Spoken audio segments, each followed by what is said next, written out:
tunabatilisha giza katika ulimwengu wa roho. Tunalibatilisha giza katika jina la Yesu. Tunalibatilisha giza katika ulimwengu wa roho. Tunalibatilisha giza katika jina la Yesu Kristo wa Nazareti, Mungu aliye hai. Roho Bwana, asante kwa rehema nyingi. Asante kwa rehema nyingi. Asante kwa mkono wako wa huruma. Tunalibariki na kuliinua jina lako kwa jina la Yesu Kristo wa Nazareti. Roho Mtakatifu, asante kwa rehema na neema. Sabaratika ewe giza kwa jina la Yesu. Toeka, toeka, achia uchumi wetu. Toeka katika jina la Yesu. Toka, achia uchumi wetu. Roho Mtakatifu, tunaomba neema juu ya uchumi wetu. Roho Bwana, tunaomba mafanikio katika uchumi wetu. Tunakataa kutawaliwa. Tunakataa kutawaliwa. Tupe neema kutawala. Tunalibatilisha lile chujio. Tunalichoma kwa moto Roho Mtakatifu. Tunalichoma lile chujio kwa moto wa Roho Mtakatifu. Ile mipaka uliyoiweka ewe adui, tunaamuru ile mipaka itoweke kwa jina la Yesu. Tunaiharibu ile mipaka kwa jina la Yesu Kristo wa Nazareti, Mungu aliye hai. Tunakung'oa adui kwenye miili yetu, kwenye afya zetu. Toka shetani, kila mapandikizi ya magonjwa ndani yetu, magonjwa tunayoyajua na tusiyajua, toka kwa jina la Yesu Kristo wa Nazareti, Mungu aliye hai. Tunakung'oa na hofu zake na magonjwa yake na dalili zake. Vazi la magonjwa tunalivua katika jina la Yesu. Jina la makoli ya ndalababosa rakatera babosa. Tunakataa roho za magonjwa, tunazikataa. Tunakataa magonjwa katika jina la Yesu. Roho za magonjwa, toeka, toeka, toeka, toeka, toeka roho za magonjwa katika jina la Yesu Kristo wa Nazareti. Baba, asante kwa neema na rehema. Sifa na heshima ni zako. Amen. Hallelujah. Amen. Amen. Moja ya adui wetu wa karibu ni hofu. Na Biblia inatambulisha hofu ni roho ya utumwa. Ikimshikilia mtu inamtumikisha. Na usipoangalia unaweza usione ile roho ya hofu, ukawa unaona matukio yanayokuogopesha. Kwa hiyo ni ngumu sana kuishughulikia roho ya hofu mpaka we rohoni ugundue ya kwamba hii ni roho. La sivyo unaweza kuona ni kitu cha kawaida tu. Haleluya. Unaposhughulika na roho ya hofu, tunaenda kushughulika naye kwa roho ya hofu. Shughulika roho ya hofu kwa ajili yako na uzao wako. Haleluya. Amen. Kwa sababu ya mkini watoto wako wanaweza wasiwe na nguvu ya kupambana na hicho kitu. Lakini wewe mradi umepata hiyo neema, hebu wapunguzie mzigo watoto wako. Haleluya. Amen. Kemea hofu isishikilie wewe wala maisha yako. Kemea hofu isishikilie watoto wako na uzao wao. Haleluya. Amen. Kwa hiyo tunapoenda kukemea roho ya hofu, mimi ninahudumu na watu, najua vile ninavyowatesa, na nakuhakikishia imradi uko mahali hapa, lolote unalolitamka linaenda kufuatilia channel za maisha yako. Na upo mahali hapa, lolote unalolifunga, lolote unalolifunga, mbingu zinafunga. Haleluya. Amen. Unapokuwa mahali hapa, neno lako moja impact yake ni kubwa sana.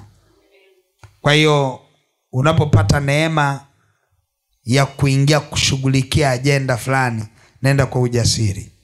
Haleluya. Amen. Nenda kwa ujasiri, ukijua kwamba kuna mzigo unaupangua. Haleluya. Amen. Unaweza kusema mimi sina hofu, basi nisiombee hofu. Haleluya. Mwavuli unanunuliwa kabla ya mvua. Lakini ukisema ununue wakati wa mvua, lazima kuna siku tanyeshewa kwanza. Haleluya. Kwa hiyo wakati wa amani ndio unapoombea kinyume na hofu.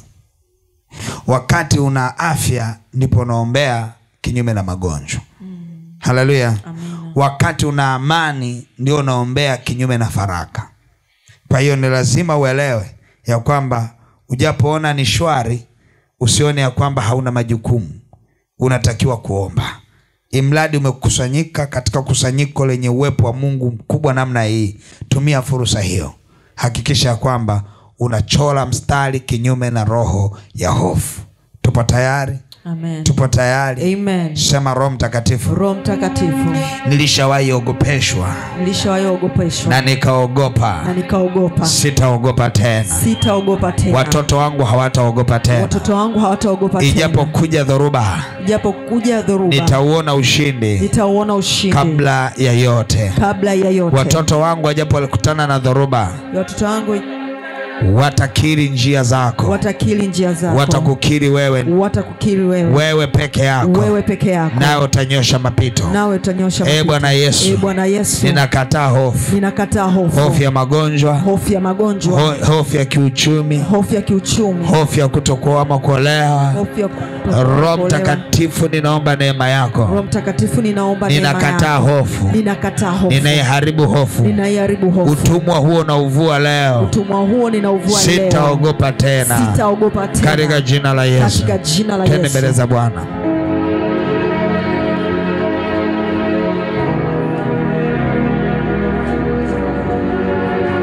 Roho Mtakatifu, tunakataa. Kemea hofu, kemea hofu, kemea hofu. Nenda kwenye maiki pale, kemea hofu, kemea hofu. Katika jina la Yesu. Tunakataa hofu. Hofu. Tunakataa hofu.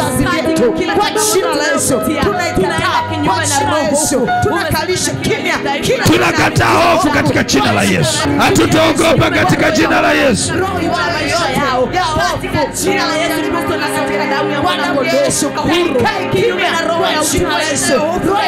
Yes, Lord. Tunakataa hofu.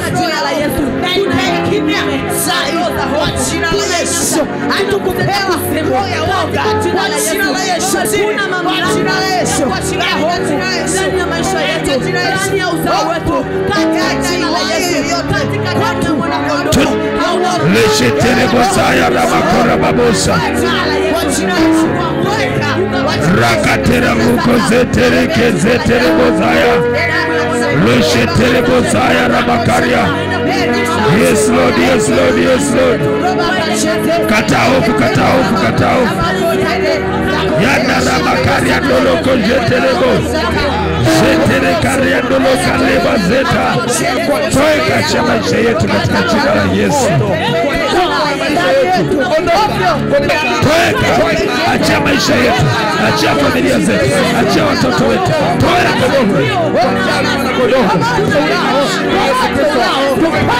Yes Lord, yes Lord, yes Lord. Kwa jina la Yesu. Hofu za kiuchumi, toeka kwa jina la Yesu. Hofu za kutokuoa na kuolewa, toeka katika jina la Yesu. Rabakajeterebozaya ramakoria. Jetereke zeterebozaya rama. Jetereke terebozaya ramakoria.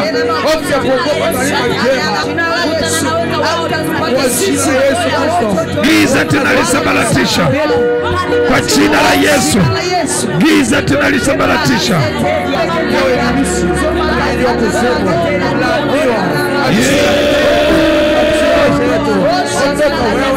Azaya ramakarabaya. Katika jina la Yesu. Katika jina la Yesu. Toeka. Yes Lord. Yes Lord. Yes Lord.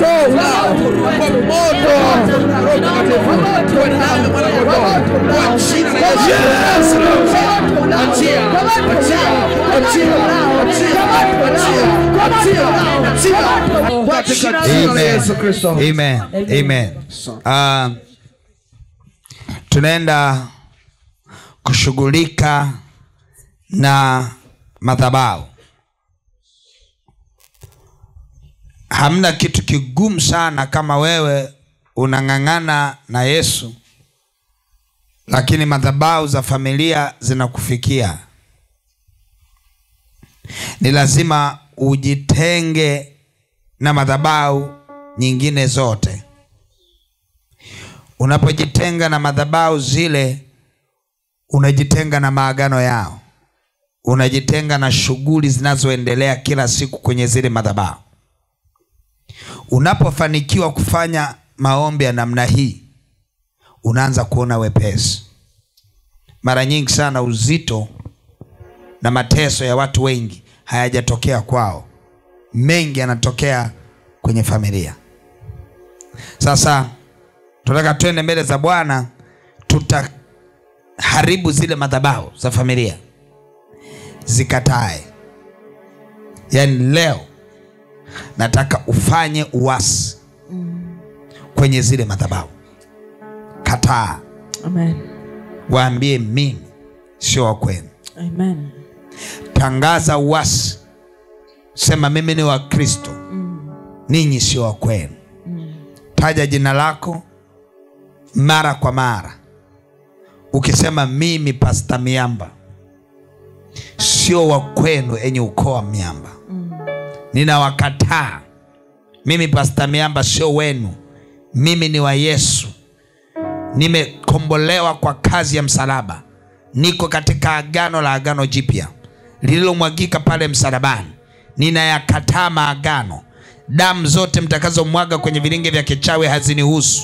Hazinihusu mimi wala watoto wangu. Hazinihusu mimi wala uzao wangu. Kila maneno mnayotamka kwenye vilinge vyenu havinihusu kuanzia leo. Kila maagizo mnayoyatoa ya mafatilizio, mimi sio kwenu na hayata nikutayo mafatilizio. Ninakataa maagano yanayomwagika huko. Ninakataa damu zinazomwagika. Ninakataa sadaka za pombe mnazozimwaga. Ninakataa sadaka za wanyama mnaowachinja. Nataka uende ukatae. Haleluya. Amen. Usiseme kwetu hakuna uchawi. Sikia nikwambie, usiseme kwetu hakuna uchawi. Imradi hujui mchawi ni nani, kataa. Sajabu kuna mwakilishi anayekuwakilisha na jina lako analitaja kila siku. Kataa. Haleluya. Ukisha kataa, kata kila kiunganishi. Iwe ni kamba za ulimwengu, kamba katika ulimwengu wa roho, zikate. Iwe ni mikatale, iwe ni padlocks zile kufuli. Sawa. Zifungue katika ulimwengu wa roho kwa jina la Yesu. Fungua kufuli zote zilizowashikilia watu, ambazo zimewashikilia familia yenu. Kuna kufuli zimewashikilia, kuna watu wengine wasiolewe, kuna watu wengine wasioe, kuna watu wengine wasiwe matajiri. Zile kufuli hakikisha kwenye maombi haya unashughulika ipasavyo. Umenielewa? Amen. Twende mbele za Bwana. Sema Roho Mtakatifu. Roho Mtakatifu. Ninaenda kinyume na madhabahu za giza. Ninaenda kinyume na madhabahu za giza. Leo hii ninasimama kama mwasi. Leo hii ninasimama kama mwasi. Nikiasi madhabahu zote za familia yangu. Nikiasi madhabahu zote za familia yangu. Nikiasi madhabahu zote za ukoo wangu. Nikiasi madhabahu zote za ukoo wangu. Kila kinachoendelea kwenye familia yangu, kwenye ukoo wangu, ninachokijua na nisichokijua, ninakikataa.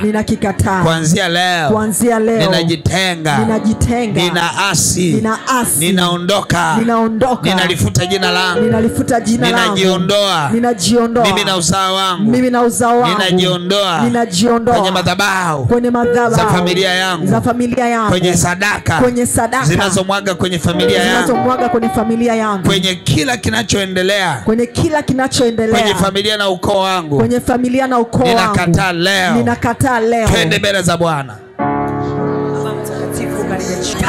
Familia yako, ibada za miungu mingine ninakataa katika jina la Yesu Kristo wa Nazareti. Zile sadaka zinazotolewa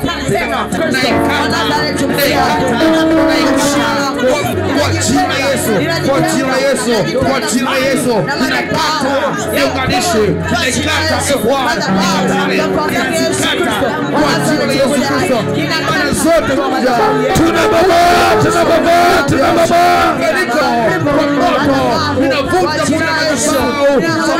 ninavuta miungu yote ya kipepo, miungu ya kimadhabahu, miungu ya kimizimu, miungu ya kimizimu. Yes! Madhabahu kwenda kinyume na kwa kinyume na sadaka zao zote kwa jina la Yesu Kristo wanazotoa. Ninakwenda kinyume na sadaka zao zote. mimi na uzao wangu unajitenga kwa jina la Yesu Kristo, unajitenga kwa jina la Yesu Kristo, unajitenga kwa jina la Yesu Kristo, kwa Nazareti.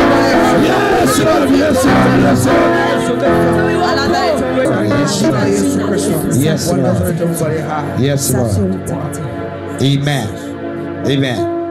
Sasa tunaenda kukomboa hatima zetu. Wewe ulipo hapo, kuna kitu Mungu amekuandalia kikubwa sana. Wewe ni mtu fulani hivi utakaye kuja kuwa mkubwa sana. Sasa yule mtu mkubwa anaitwa hatima. Mahali unapotakiwa uwe panaitwa hatima. Haijalishi unapitia katika mazingira gani, lakini ipo hatima. Na kati ya kitu ambacho shetani anapambana nacho ni hatima. Kwa hali yote utakao kuwa unaendelea nayo sasa hivi inapambana na kitu kinaitwa hatima.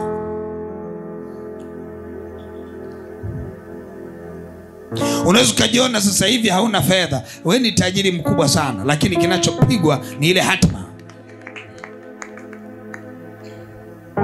Kuna mtu mwingine anaona kama amepoteza network. Amepoteza network. Na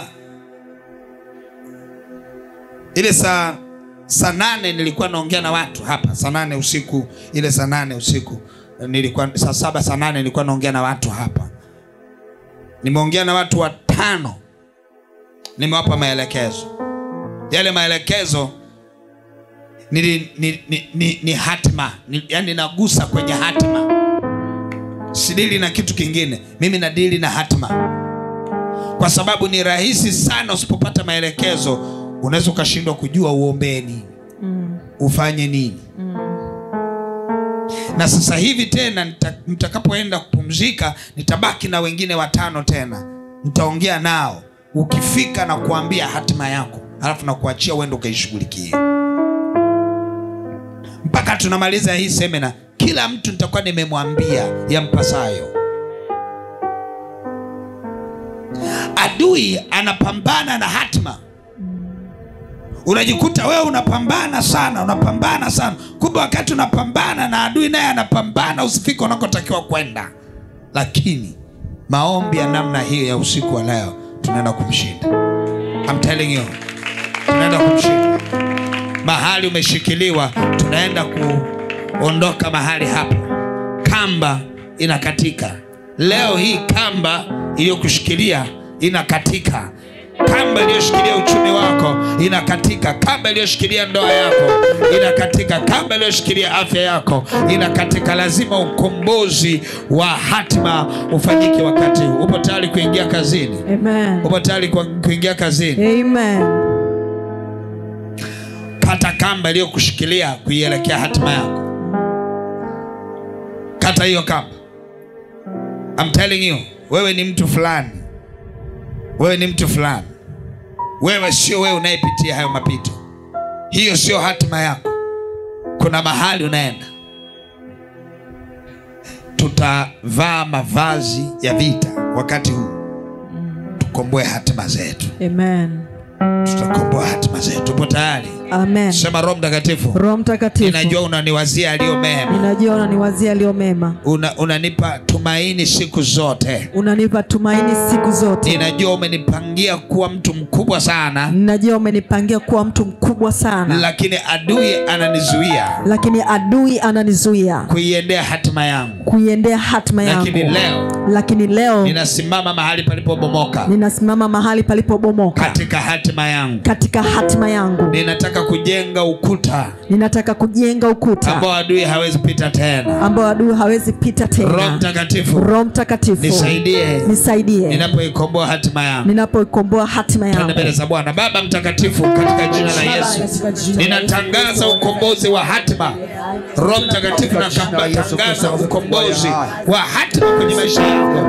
Katika jina la Yesu Kristo wa Nazareti. Roho sana kupanda na bokaria. tumecheleweshwa. Hatima zetu zimeshikiliwa.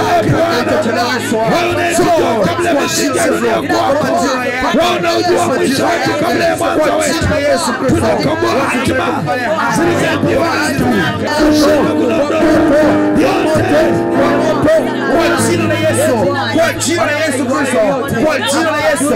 Anakukomboa hatima yangu, nakomboa hatima yangu, inakombolewa, inakombolewa, hatima yangu inakombolewa.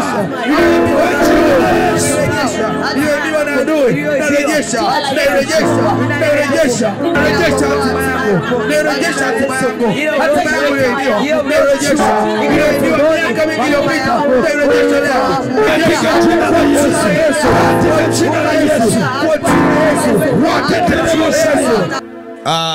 Wale waliokuwepo Sinza siku ya jana, nilikuwa naongea na kumwombea mama mmoja. Tulipokuwa tunaombea miguu pale, yule mama aliyekuja na mume wake yule Muislamu pale, ile tu ya kwamba ndani yake kuna hatima ya kitumishi, na alipokuja nikajua huyu hapa ni ameokoka tu leo, lakini ndani yake kuna utumishi. Shetani akamuondoa, na alipoona kwamba anaendelea kumfuatia katika ulimwengu wa roho, shetani alipoona anamfuatilia yule mama katika ulimwengu wa roho, yule mama aliondoka ye mwenyewe akaenda msikitini kumtafuta shehe slimishe, akiwa na jina lake kabisa. Anasema mimi nataka niwe na jina hili. Ameenda ye mwenyewe na ni mtumishi. Akafuta, nikapoteza mawasiliano yake. Kila nikimwangalia katika roho ninaona hatima yake ya kwamba huyu ni mtumishi. Nikaanza kumwita katika ulimwengu wa roho, mwita katika ulimwengu wa roho. Miezi karibia 3 na mwita katika ulimwengu wa roho mpaka amekuja. Na alivyokuja mapepo yanaanza kudhihirisha kwamba yalitengeneza tukio lile kumweka mbali na hatima yake. Nini nataka niseme? Yapo matukio shetani anayatengeneza kushughulika na hatima yako. Sio kama nanaelewa. Mahali una nguvu, shetani atatengeneza tukio la kuondoa hiyo nguvu ili usifikie hatima yako. Na ndio maana Samsoni aliyebeba hatima kama mwamuzi wa taifa la Israeli alishindwa kufanya kazi yake vizuri, kwa sababu katika hatima yake alinyanyuliwa Delila. Sikia nikwambie, unaweza ukajikuta umeingia kwenye ndoa ukadhani uliyeingia naye ni mume, kumbe ni pandikizi la shetani kupiga hatima yako. Unaweza ukaona umeingia kwenye ndoa unadhania kwamba ni mke, kumbe kinachopigwa ni hatima yako. Kuna mtu mmoja ananielewa? Kwa hiyo tunaenda sasa kuyaharibu mazingira yote yaliyowekwa na adui mbele yetu, yanayolenga kuharibu hatima zetu. Tutapambana na mazingira, kwa sababu shetani naye hujihudhurisha kama malaika wa nuru. Maana yake nini? Huwezi jua. Kuna mazingira mengine shetani anakuja kabisa na kusalimia shalom mshindi, na unajibu shalom. Ile tu amekusalimia imaanisha kwamba ni Mungu, ni shetani. Kuna nyakati shetani anakuja kutengeneza mazingira, atakapokuja atakwambia Bwana Yesu asifiwe, wala haogopi kusema hivyo, imradi tu aingie kwenye maisha yako na kuharibu hatima yako. Sikia nikwambie, tunaenda kuharibu mazingira yoyote ambayo shetani ameyaweka, tunayoyajua na tusiyoyajua, yanayolenga kuharibu hatima yetu, ikiwa ni pamoja na watu, mazingira, kila kitu. Kuna aina ya biashara, kuna aina ya kazi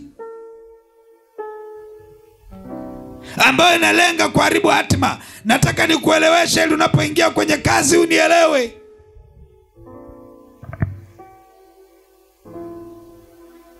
Jana nikawa naongea na mtu mmoja, nikamwambia unajua unafanya biashara ambayo inapiga hatima yako. Akawa nielewi, nikamwambia njoo nikueleweshe kwa nini hatima yako inapigwa. Yeye ni mtumishi wa Mungu, anauza dawa tiba mbadala. Nikamwambia naona katika ulimwengu wa roho unashindwa muuzie nini. Mtu anakuja na kusema hivi sina nguvu za kiume. Unatamani useme njoo kwa Yesu, lakini mkononi umeshika dawa ya watu ambayo unatakiwa uipigie promotion. Sasa anapata kigugumizi, amwambie aje kwa Yesu ama ampe ile dawa. Sikia nikwambie, kwenye maombi ya usiku wa leo, mazingira kama hayo tunayaangamiza kwa moto. Tunayaangamiza kwa moto. Tunayaangamiza kwa moto. Yaani hakikisha kwenye hatima yako hakuna aliyesimama kwenye barabara ya hatima yako. Hakikisha hakuna mazingira mabaya yaliyosimama kwenye hatima. Sio kama kuna mtu ana hasira. Amen. Una hasira Amen. Una hasira Kama unaelewa kuna mahali unatakiwa kwenda, lazima hasira iamke. Hasira ya Mungu lazima iamke. Haleluya. Amen. Sema kwa jina la Yesu. Kwa jina la Yesu. Kila mazingira yaliyosimama katika njia yangu ya hatima, kuharibu hatima yangu, ninayaharibu mazingira hayo, na kuyateketeza kwa moto. Kila watu walioinuliwa na shetani kwa ajili ya kuharibu hatima yangu, ninawaangamiza kwa moto. Kila matukio yaliyotengenezwa na shetani yanaonekana ni mema, lakini ndani yake yamelenga kuharibu hatima yangu, ninayaharibu matukio hayo katika jina la Yesu. Twende mbele za Bwana. Baba, katika jina la Yesu Kristo wa Nazareti, kila kinachoshikilia hatima yangu ninakibomoa leo katika jina la Yesu. Kila kinachoshikilia hatima yangu ninaking'oa leo. Hatima yangu ninabomoa leo katika jina la Yesu. Chochote kinachoinuliwa na kuharibu hatima, tunaondoa mazingira, tunaondoa watu, tunaondoa kabila za watu waliosimama kuharibu hatima yetu katika jina la Yesu. Amen. Biblia inasema yeyote myaombayo mkiamini ya kwamba yametokea, naye anakuwa ya kweli. Haleluya. Amen. Katika hatua ya maombi unayoyaomba, hakikisha kila unachokiomba unakiamini. Lazima uone ngome zikianguka zilizokuzuia kwenye hatima yako. Lazima uone watu walioshikilia hatima yako isiende wanaondoka. Yaani lazima uwaone katika ulimwengu wa roho, uone vitu vinavyoanguka. Haleluya. Ruhusu kuona katika ulimwengu wa roho. Usiombe tu, ruhusu kuona pia. Unachokiomba ukione katika ulimwengu wa roho ya kwamba kinatokea. Haleluya. Lazima ukione. Ukiomba amani lazima uione. Lazima tengeneza mazingira ya kuona kupitia imani. Haleluya. Amen. Haleluya. Amen. Mazingira ya kuona kupitia imani ya kwamba jambo unaloliomba linatukia. Haleluya. Amen. Hatuombi kutimiza ratiba, tunaomba kutaka matokeo. Haleluya. Amen. Tunataka tukiondoka mahali hapa, tunapotoka kwenye lile gate, asiwepo mtu atakayerudia maisha ya mwanzo. Haleluya. Yawe ni maisha mapya. Kwa ruhusu twende sambamba. Amen. Amen. Ruhusu twende nini? Sambamba. Kila unachoambiwa kimevuviwa na Roho Mtakatifu. Haleluya. Amen. Kila unachoambiwa ni cha wakati ulioamriwa kwenye maisha yako. Haleluya. Amen. Paulo na wenzie walitaka kwenda Tesalonike.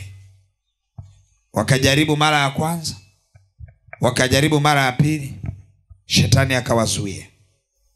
Hata wewe ulitamani kufanya biashara, ukajaribu mara ya kwanza, ukajaribu mara ya pili, shetani akakuzuia na akakula na mtaji wako.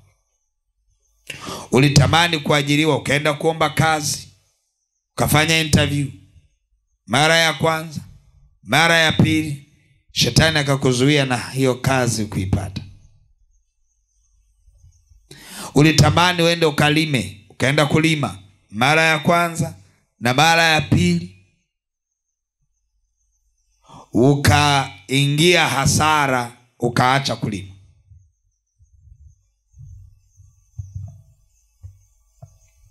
Hata mimi nilijaribu kulima siku moja matikiti, nikalisahau shamba. Wanakuja kuniambia mbona yalitakiwa avunwe toka miezi miwili iliyopita. Ndio nakumbuka nilipandaga matikiti. Nimeenda pale nimekuta watu walikuwa wanafika, wanakaa hapo hapo, wanakula hapo hapo, wameacha na maganda hapo hapo. Shetani alizuia nisibebe hiyo faida.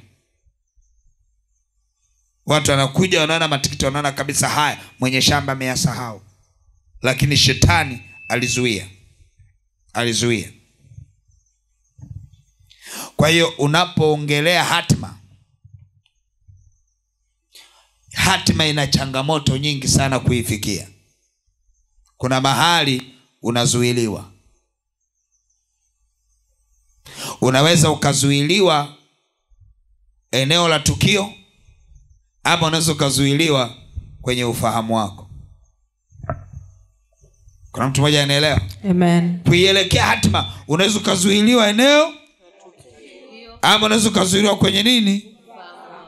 Kwa hiyo unapoombea hatima, yashike haya hata utakapoondoka hapa, uelewe. Unaweza ukazuiliwa eneo la tukio, ama unaweza ukazuiliwa kwenye nini? Kwenye ufahamu. Kuiendea hatima.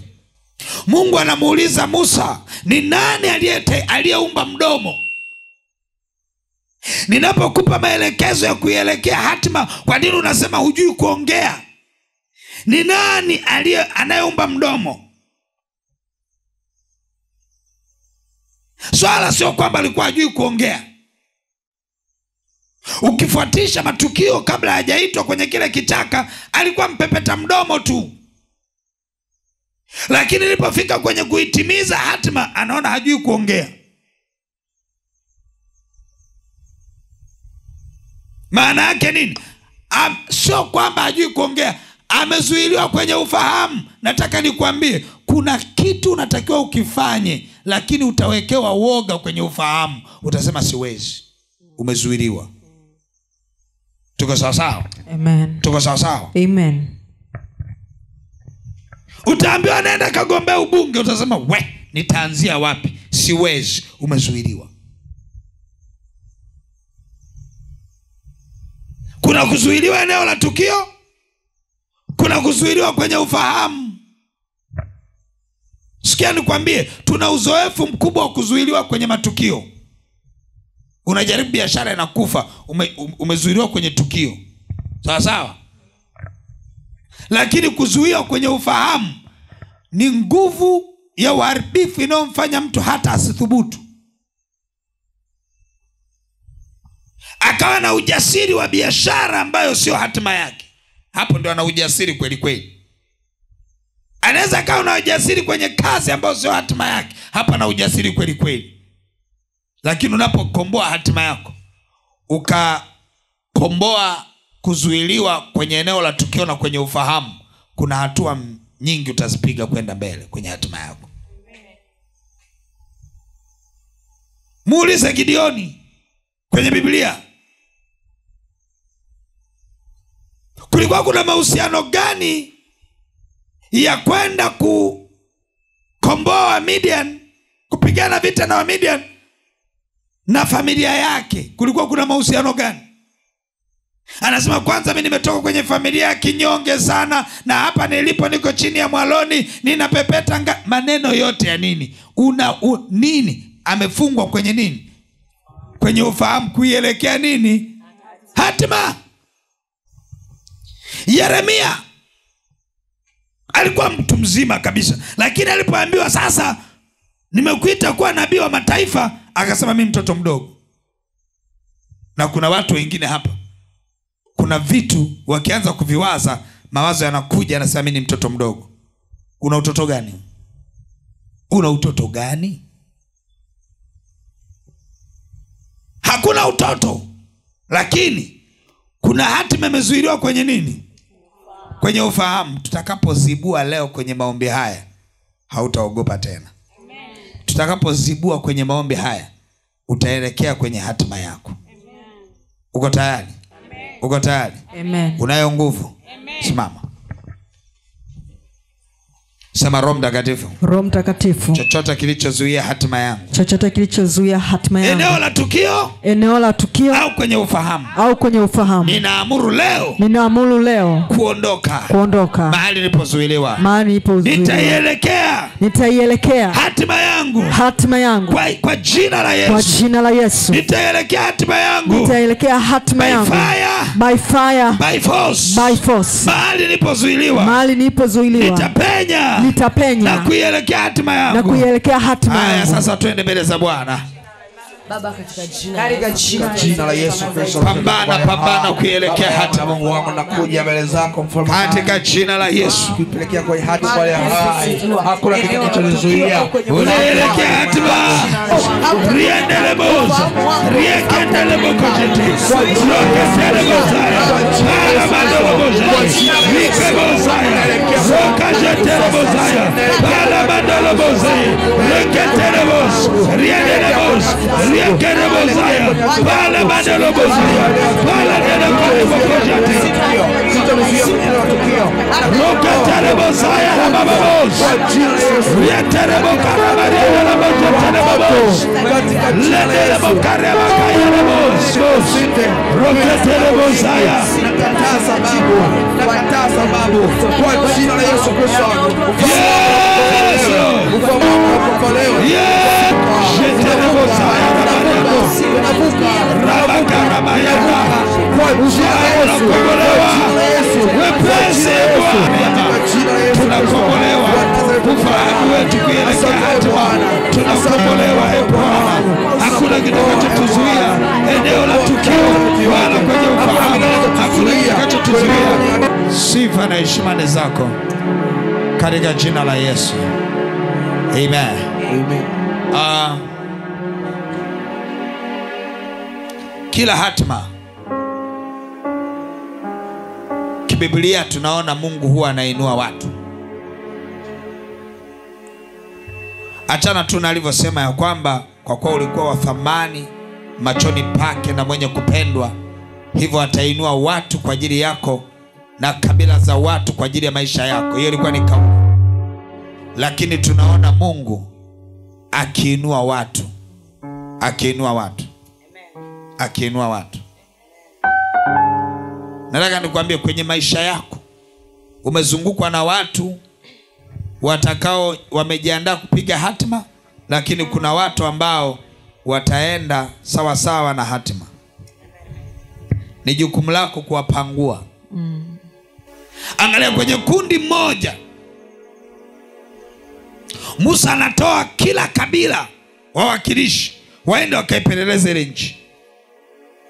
Kwa kabila zile 12 za Israeli anatoa wawakilishi waende wakaipeleleze ile nchi.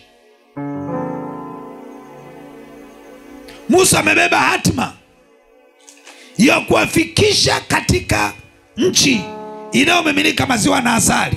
Angalia waliopelekwa sasa. Angalia waliopelekwa sasa. Wote wamekuja kutoa taarifa za kuwakatisha moyo watu kuifikia hatima, isipokuwa watu wawili tu, Joshua na Caleb. Hawa watu wawili, Joshua na Caleb, ndio unaowahitaji kwenye maisha yako. Amen.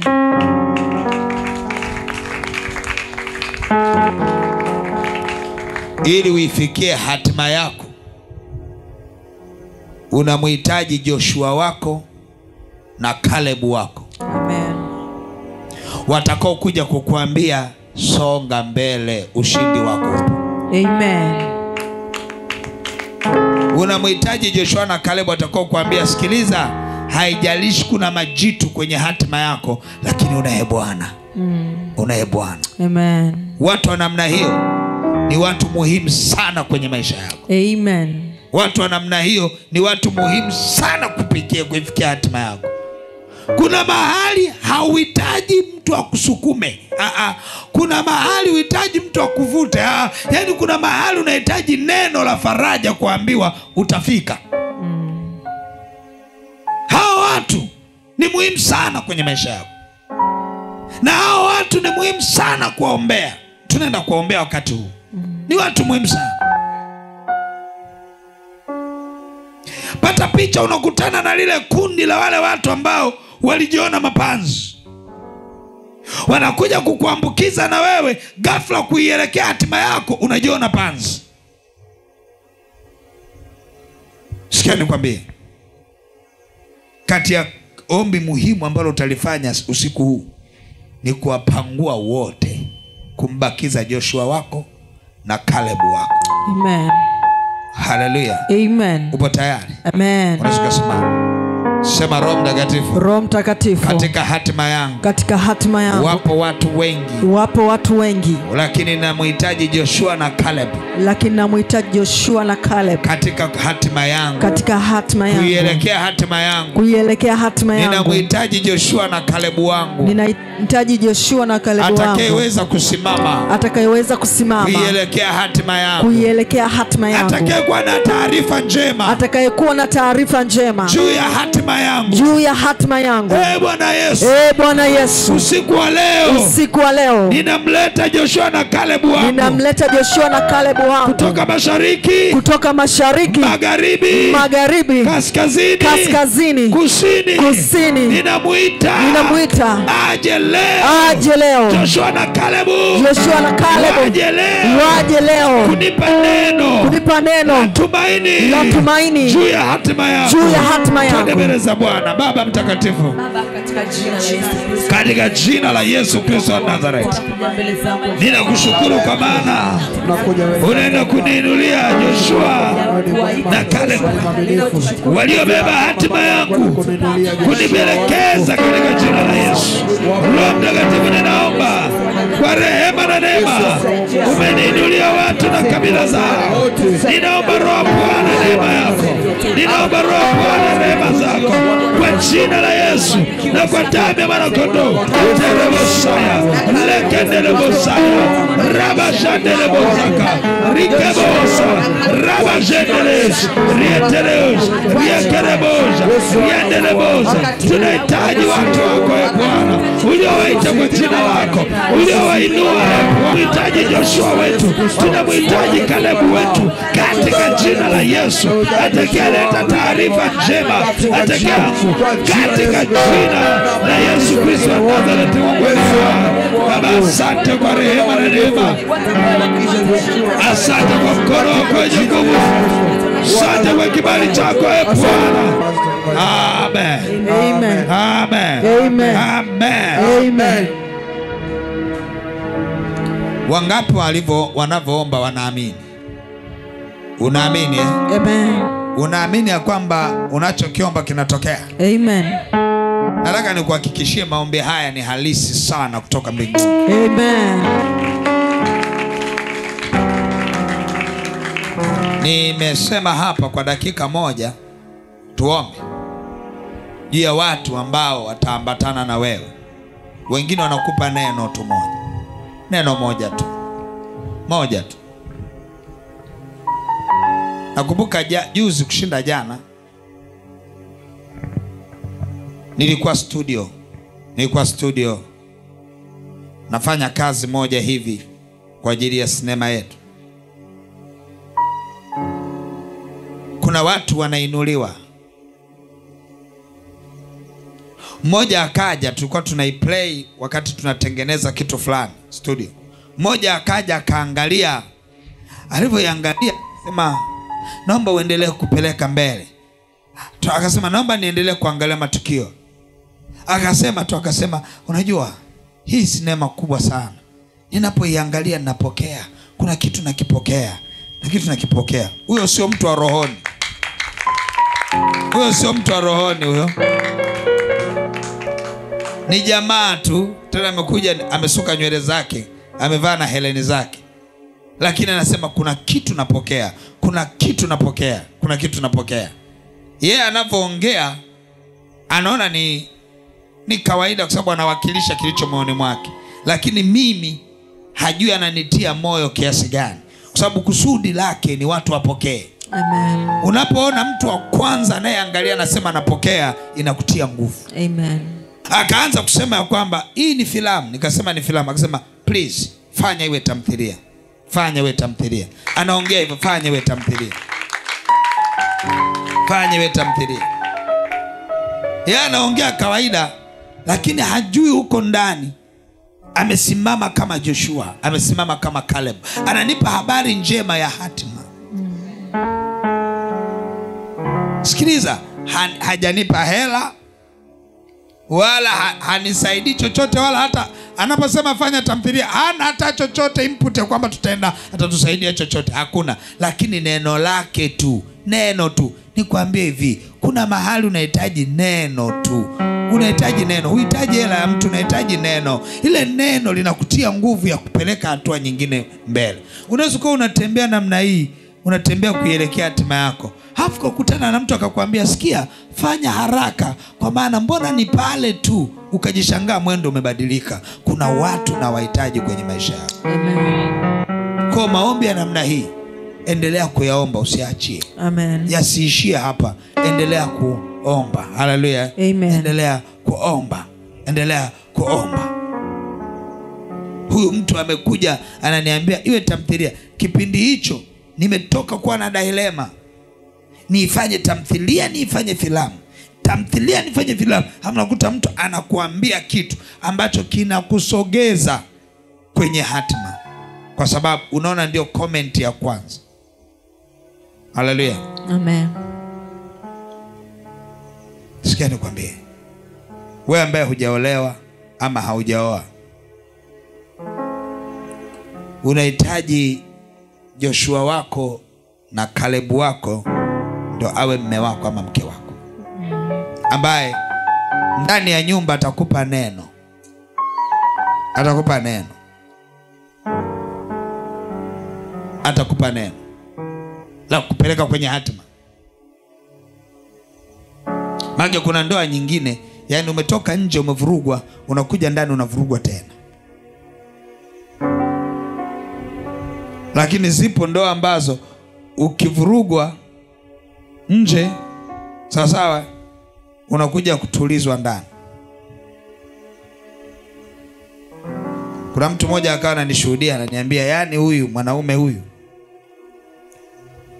yani mimi nilikuwa na mchango mkubwa sana kwake, kwa sababu akija amevurugwa na bosi wake, ninaingilia kati. Siwezi kwenda kwa bosi wake kazini kwake, lakini ninamsema bosi wake mpaka anapata amani. Nikumsema tu, anamwambia tu huyo bosi, wewe kwani ni yule naye ni bosi yule? Kuna bosi gani pale? Hata hamjui kwa sura, lakini anajaribu kumtia moyo. Achana naye, we mme wangu, we ni zaidi ya bosi, we ni anampa tu maneno ya namna hiyo, mpaka mwanaume anapumua, anajiona kuna vitu fulani vimefanya nini, vimeachia huko ndani. Hawa watu wa namna hiyo ni watu muhimu sana. Ungejiuliza, wanaojinyonga muda mwingine huwa wanajinyonga kwa sababu wamekosa mtu wa kumwambia neno fulani, anaamua kwenda kujinyonga. Hatua ya kujinyonga ni kwamba haoni jema jingine. Sikia nikwambie, kuna watu wamebeba maneno ya faraja kwa hao, ndio unatakiwa kukutana nao. Hao ndio unatakiwa kukutana nao. Muombe Mungu, muombe Mungu, muombe Mungu, kwa sababu kwenye hatima yako, haijalishi ni biashara, kuna mtu utakutana naye atakwambia, sikilize, umeingia hasara. Sikiliza, biashara ndivyo ilivyo. Ukiingia hasara mara moja, usikate tamaa. Anaongea hivyo, sio kwamba atakupa mtaji tena. Lakini maneno yake ni uponyaji. Maneno yake ni uzima. Na ndio maana Yesu alipokuwa akiona mitume wake hawamuelewi, akauliza, sikieni, hii injili imekuwa ngumu. Mafarisayo wameondoka mmoja mmoja. Akauliza, je, na ninyi mnataka kuondoka? Petro akasema, twende wapi wakati kwako kunayo maneno ya uzima. Haleluya. Twende wapi? Kunalo neno la uzima unalo. Twende wapi? Hata liwe gumu, ni uzima wetu, tutaambatana na wewe. Ndio Petro alivyojibu. Mungu akupe watu wa kuambatana na wewe. Amen. Watu wa kuambatana na wewe. Mungu akupe watu watakao kutia moyo. Haleluya. Amen. Watakao kwa msaada kuifikia hatima yako. Watakao kushika mkono tukusema hivi, sikiliza, fedha na dhahabu sina, lakini wacha nikupeleke mahali ambapo utakutana na bidhaa za jumla. Bwana mimi sina kusaidia mtaji, lakini hapa ndipo penye bidhaa za nini? Za jumla. Unahitaji watu wa namna hiyo. Amen. Watu wa namna hiyo unawahitaji sana. Amen. Usiombee tu Mungu nikutanishe na watu wenye hela, nikutanishe na watu wenye hela. Hapana, mwambie Mungu nikutanishe na watu sahihi. Kwa sababu mtu mwingine hana hela lakini ni mtu sahihi. Amen. Amen. Atakushika, atakupeleka mpaka eneo sawa sawa ambalo utaenda kufanya kazi vizuri. Ukienda kule China, kuna lugha moja inaita machimbo. Yaani hizi speaker unaweza kununua kutoka kiwandani, kakutana na mtu akaweka hela yake ya juu, kakutana na mtu akaweka hela ya juu, kakutana na unaweza kushangaa umekutana na mtu wa 8 toka speaker imenunuliwa. Kwa hiyo inamaanisha kila mmoja ameongeza vihela vyake, wewe ndio ni wa 9. Watu 9 wamekula faida kwenye speaker moja. Sasa unakutana na mtu ambaye yeye anakupeleka kwenye chimbo. Maana yake nini? Anakupeleka moja kwa moja kwenye watengenezaji. Kwa wewe unakuwa ni mtu wa kwanza wa kununua ile speaker. Watu wa namna hiyo kule China ni watu muhimu kweli. Wengine wanalipwa kabisa kwa ajili ya kukupeleka kwenye machimbo. Kwa sababu China ni kubwa, huwezi jua. Wewe unaona product tu, hujui imetokea wapi. Sikia nikwambie, watu wa namna hiyo ndani yangu ninasikia kwamba ni watu ambao tunatakiwa tuwaombee sana. Ndani yangu ninasikia ni watu ambao tunatakiwa tuambatane nao. Kuna mahali tutafika salama. Haleluya. Kumbuka, shetani ana watu wake na Mungu ana watu wake. Kwa ukizubaa unadakwa na washetani. Haleluya. Lakini ukiwa mwana maombi, washetani wote wataondoka, utakutana na wa Bwana. Haleluya. Amen. Haleluya. Amen. Haleluya. Amen. Unaweza kusimama sasa, tumshukuru Mungu kwa ajili ya maombi yetu ya leo. Sema, Roho Bwana asante. Bwana asante Kwa neema na rehema. kwa neema na rehema. Tunaomba tena neema hii Tunaomba tena neema hii iwe pamoja nasi. iwe pamoja nasi. Twende mbele za Bwana. Shukrani Baba, asante kwa vile Baba umekuwa pamoja nasi. Tunaomba neema hii iwe pamoja nasi. E Bwana, mkono wako wenye nguvu endelee kutuhudumia kwa jina la Yesu Kristo wa Nazareth. Asante kwa mafuta yako, asante kwa nguvu zako, asante kwa ushindi wako. Katika jina la Yesu tunaomba utupe neema na kibali. Tunaomba uendelee kutuhudumia tena, ukatupe nguvu tena, katika jina la Yesu Kristo wa Nazareth aliye hai. Baba, nalibariki na kulinda. Amen. Amen. Basi maombi yetu ya alfajiri yanaishia hapa. Tukimbie hapo tukafanye maombi, lakini nataka kuonana kwa dakika moja. Nataka kuonana na watu wafuatao, niwape maelekezo yao. Haleluya. Amen. Lakini hakikisha uko kwenye uwepo wa Mungu. Epuka story, epuka gatherings zisizokuwa na maana. Amen. Na wewe usimuongeleshe mwenzio, usiwe kwazo kwa mwenzio. Kila mmoja yuko kwenye tafakari. Endelea kumtafakari Bwana. Amen. Na basi kwa namna hiyo Mungu awabariki sana. Mwende kwa salama.